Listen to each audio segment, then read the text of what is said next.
नमस्कार. आजच्या भागात जर आपण विचार केला तर सारांश आहे की इंदू प्रत्येक गोष्टीच्या जवळजवळ जाते.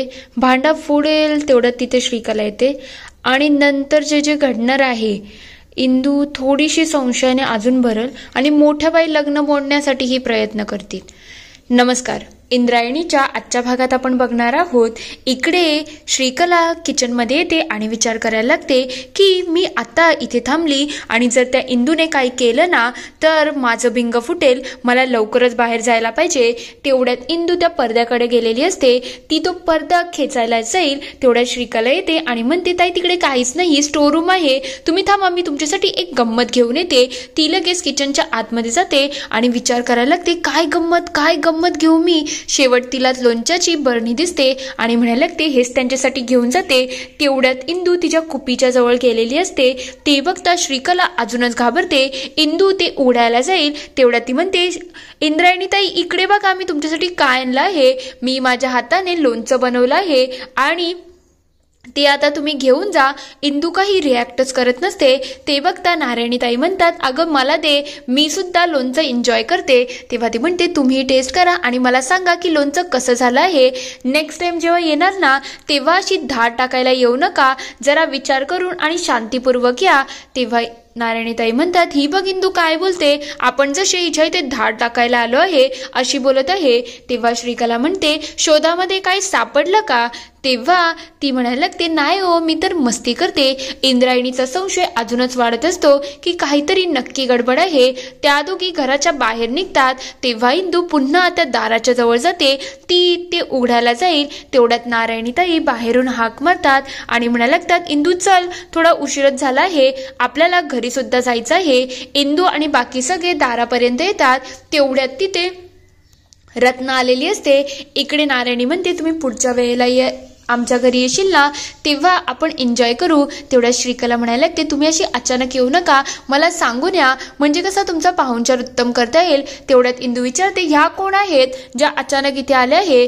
तेवढ्यात ती सांगते, ही माझी रत्नामाई आहे आणि ही माझ्याच इथे असते, कारण की हिचंही कोणी नाही आहे आणि माझं सुद्धा. मग मला हिचा हातभार होतो.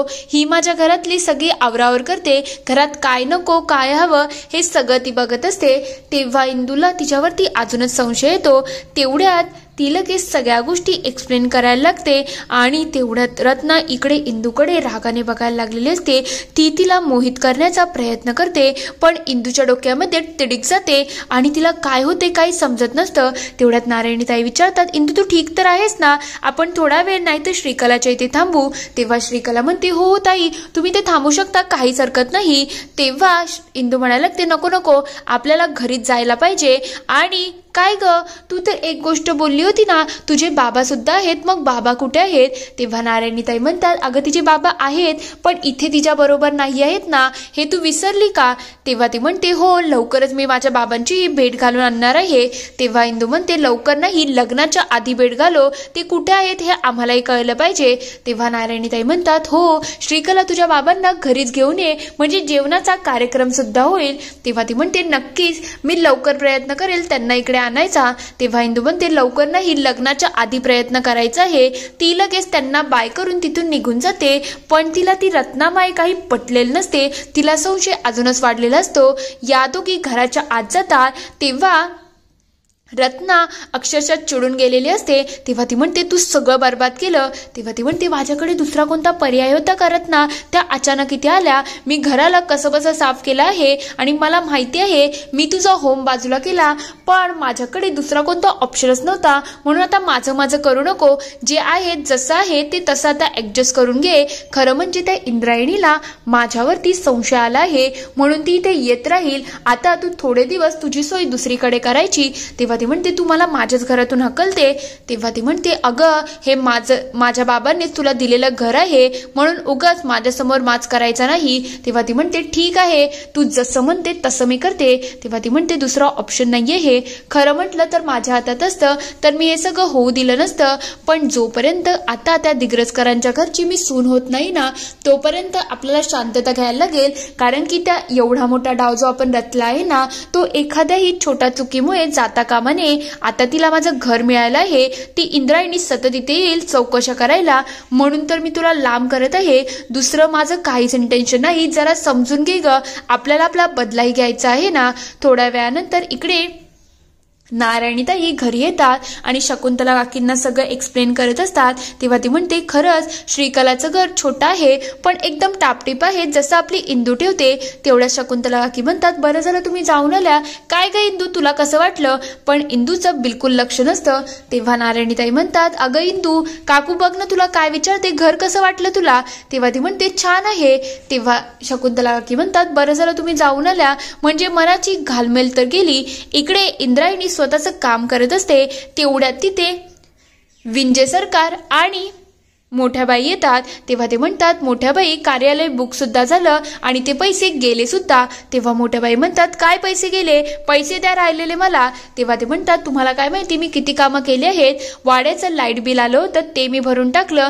त्यानंतर पावसाळा इतका होता, घराची डागडुगी जी केली आहे आणि एवढे सगळे पैसे त्याच्यातच संपले. तेव्हा ते म्हणतात, मग ठीक आहे, मला बिलं दाखवा, बघू काय हिशोब आहे. तेवढ्यात ते म्हणतात, मला वाटलंच होतं तुमचा माझ्यावरती विश्वास नाही. हे घ्या बिलं आणि बघा सगळं काही. तेव्हा ते म्हणतात, हे तर कच्ची बिलं आहेत. तेवढ्यात तिथे व्यंकू महाराज आणि शकुंतला काकी येतात. ते बघता लगेच मोठ्याबाई विचारतात, काय तुम्हाला काही बोलायचं आहे का? तेव्हा ते म्हणतात, नाही नाही, तुमचं होऊ द्या, त्यानंतर आपण बोलू. तेव्हा मोठ्याबाई म्हणतात, माझं तर हे सुरूच राहील, तुम्ही सांगा ना काही महत्वाचं आहे का? तेव्हा शकुंतला काकी म्हणतात, आता गोपाळचं लग्न ठरलं आहे, मग तुम्ही घरातल्या मोठ्या आहेत, तुम्हालाही ते यायला पाहिजे हा. तेव्हा ते म्हणतात, तुमचं काहीतरी गैरसमज होत आहे का? घरातल्या लोकांना आमंत्रण द्यायचं नसतं, ते तर येतातच, बाहेरच्या लोकांना आमंत्रण द्यायचं असतं.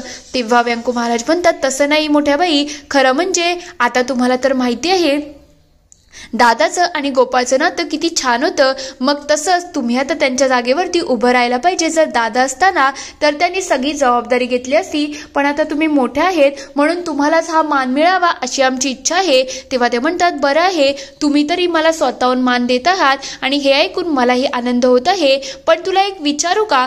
तेव्हा शकुंतला काकी म्हणतात, विचारा ना मोठ्याबाई, काहीच हरकत नाहीये हे. तेव्हा ते म्हणतात, तुम्ही लग्नाची बोलणी कोणाशी केली आहे? लग्न ठरवलं, पण कोण, काय, काहीतरी झालं की नाही? तेव्हा ते म्हणतात, नाही हो मोठ्याबाई, श्रीकला आहेत ना, तिचे वडील आपल्याशी बोलणी करायला येणार आहे, मगच सगळं ठरेल. तेव्हा ते म्हणतात, मग ठीकच आहे, काही हरकत नाही, तसंही कोणी येणार असेल तर गोष्टी काही अवघड होत नाही. तेव्हा व्यंकू महाराज म्हणतात, मग मोठ्याबाई आता मी पुढच्या तयारीला लागतो. ते लगेच तयारी करायला तिथून निघून जातात.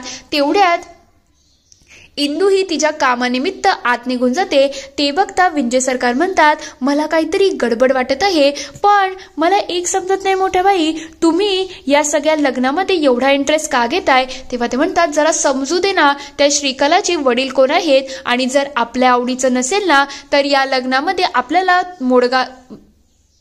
मोडता येईल. तेवढ्यात इंदू त्यांचं सगळं बोलणं ऐकते आणि विचार करायला लागते. यावेळेला मला पहिल्यांदा असं वाटत आहे मोठ्याबाई जो विचार करतायत ना तो खरा असावा, आणि विठुराया प्लीज जर हा विचार खरा असेल ना तर हे लग्न लवकरच मोडू दे.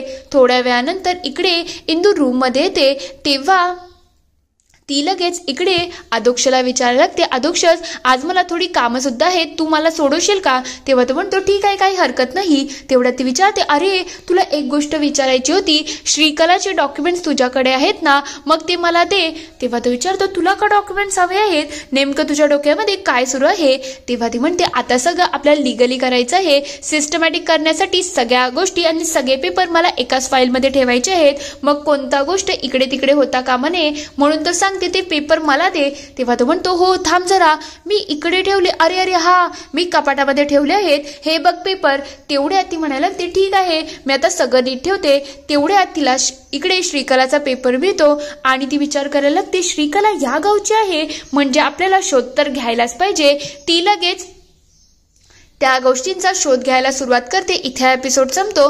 पुढील भागात आपण बघणार आहोत इकडे इम्रान बरोबर श्रीकलाच्या घराच्या शोधामध्ये ती गावाला पोचलेली असते.